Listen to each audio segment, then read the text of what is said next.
What's up everyone, this is Ignatius, and today I want to bring to you my Spearfield Whirling / build. I'm going to dive right in here. First of all, I want to talk about why would you want to play this. I'm going to give you 3 reasons that I think are very reasonable. Number 1 is that it is ridiculously fun. You'll see in the gameplay clips here that the mechanics are unique, the clear speed is fast, and you're using skills that you've probably never touched in the game before, so that's a blast. Number 2 is that I think this is the best bossing build that I've ever seen, bar none. You're going to see in clips later that the strongest bosses in the game are dying before they even have a chance to do anything. Literally, if I was on 1 health and the bosses spawn on this build, they're still going to die before they kill me, and that's just ridiculous. And number 3, we have like incredible AoE clear and speed with really unique mechanics that provide like a very clean clear, like everything on the board dies, and it's like, you know, really comprehensive. So those are my 3 reasons why you might want to play this build this late in the season. The next thing I want to talk about real briefly is what classes can you use to play this build. I mean, arguably, I think this build could work on any class, which is really awesome. I'm going to say my number 1 is Amazon. I've been favoring Amazon all season. I think the capacity to hit crit cap, stack accuracy for speed and crit, and also use Stalking Panther for evasion defensively is just super OP. Number 2 is going to be Ritualist because rings and Amis are just OP. And then number 3, I think I'm going to group together Blood Mage, Gemling, and Titan, which each offer their own advantages for this build that I don't fully understand because I'm kind of a potato in this game and I've just been playing Amazon all season. And lastly, I think yes, you could turn your Deadeye into this build and be very successful. Okay, now I'd like to give you an as quick as possible TLDR of how this build actually works. So number 1, we're using Spearfield. It's a gem you probably are not very familiar with. It's a hazard gem. It's generally not that great, except that we're socketing it with Adalawi's Bloodletting, which is making it do more damage by consuming life for the cost of the skill. So we stack the levels of the skills about as high as we can, the damage itself, and the AoE substantially, and the regular clears are very simple, and the bossing clears are simply OP. Now for bossing, we're also adding Toxic Domain, a little floor level effect that makes it consume even more life when we cast the Spearfield. So the boss spawns onto the Spearfield and dies instantly. Lastly, going on behind the scenes with the support gems is that we're running Embitter to convert all of our extra damage to cold, and then we're scaling the cold and elemental damage generally, and then socketing with Rakiata's Flow and running a Sacred Flame on swap to absolutely punish all monsters with negative resists. The second big component is Whirling / and Whirlwind Lance. We pre-buff with the Whirlwind Lance and juice up the AoE by combining it with the Whirling /, and this kind of is an easy, fast cleanup clear that combines with our movement as attack to basically clear anything else that, for some reason, Spearfields didn't clear. And then lastly, we're running a couple of Heralds with cold and fire damage just to add to some of the AoE with Trampletoe and the other effects going on here. Okay, so now I'm going to talk very briefly about how this build actually works, as in how do you actually play it. And I'm going to do this in sort of 3 sections. The first is going to be just general mapping, general clear, and then I'm going to talk about easier bosses, and then I'm going to talk about, you know, the super uber or pinnacle bosses. All right, so mapping is very simple. The only thing that is not intuitive, if you've never done it before, is the pre-buff with a Whirlwind Lance. So again, we have a Whirlwind Lance socketed with 2 AoE gems, and we're going to use this to absorb into our Whirling / and create a larger, really like 3 or 4 times larger AoE for our general clear. And then as we're clearing, our Spearfield with Frost Nexus is going to create chilled ground, and our Whirlwind is going to absorb that chilled ground, so that way we have an AoE chill frost clear going on just pretty much permanently. Okay, so here comes the Whirlwind Lance. We're going to absorb it with 3 Whirling Slashes. You can see the size of that. So look at the difference here. Here's the size of it with the Whirlwind Lance, and the size without is very, very tiny. So that's kind of the mechanic that we're doing there. And you'll also absorb a Headhunter buff here and there that'll increase the size even more, which is pretty cool. All right, so Whirlwind Lance, triple absorb, and now we're ready to go. And so now all we do is we occasionally cast Spearfields, and they go out in an AoE like that. And with the Herald of Ash, Herald of Ice, and the Trampletoe, they basically kill everything in like a 180-degree radius around you. And of course, you can spam them around. One thing that's super cool is that the spears remain for quite some time. So as new waves spawn in, like in Expedition or in Breach or whatever, your old Spearfields will continue to kill the new monsters, which is super cool. So I'm going to come in here. It looks like we're going to be doing an Expedition first.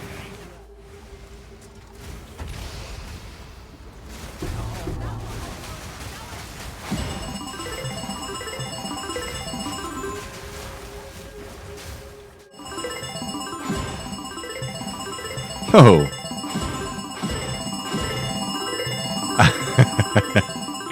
That's just really cool. Okay, so now we're getting into a really dense Abyss mob area. And for this, the strategy is just a little bit different. And I think this strategy applies to all builds. But basically, you want to throw the lances at the Abyss circles and then move on and let them do their job. Which is a super fun way to play, and it also keeps you really safe and free from dying to all the ground effects and things. So I'll do that for a little bit on this Abyss and then move on to the boss.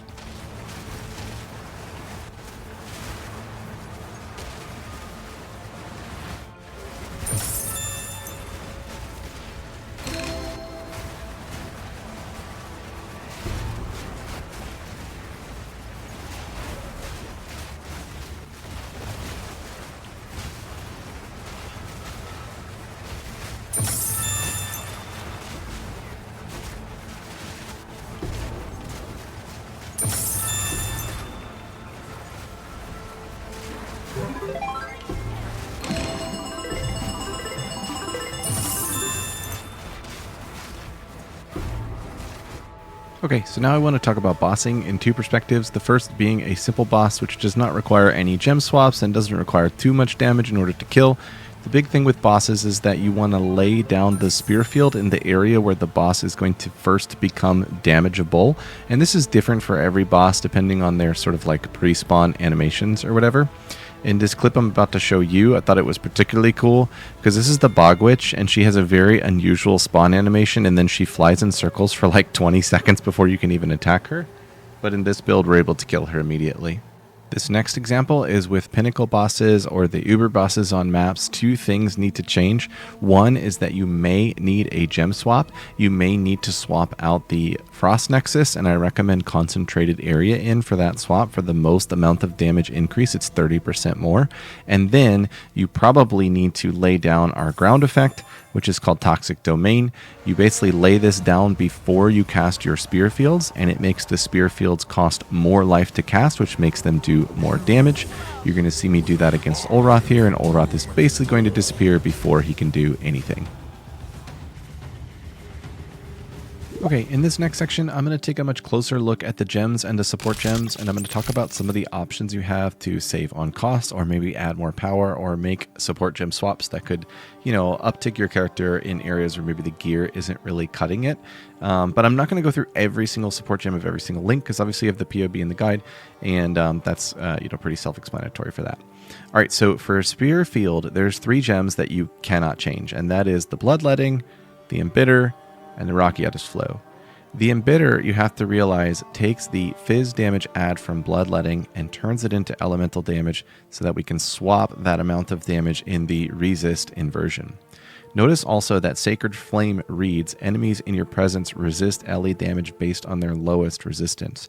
So this Rockiatus is applying to everything, which is really, really ridiculous and really fun. Now, there are 2 empty slots in Spearfield, and there's a lot of different options here. My favorite options for mapping is to run Frost Nexus, which creates the chilled ground for your Whirling Slash, and then run Life Leech 3, which is really just quality of life. I have enough damage with this spear and this overall setup with my flat damage that I don't really need more DPS from the tooltip, and so the Life Leech is good quality of life. Now, if you need more tooltip DPS, go for Elemental Armament. If for some reason you don't need Life Leech because you have recovery or whatnot, you could go with Mana Leech. And then for bosses, if you need a lot more damage, you can go with a Conch and an Elemental Armament. And you see those 2 almost double the DPS entirely. So that's Spearfield.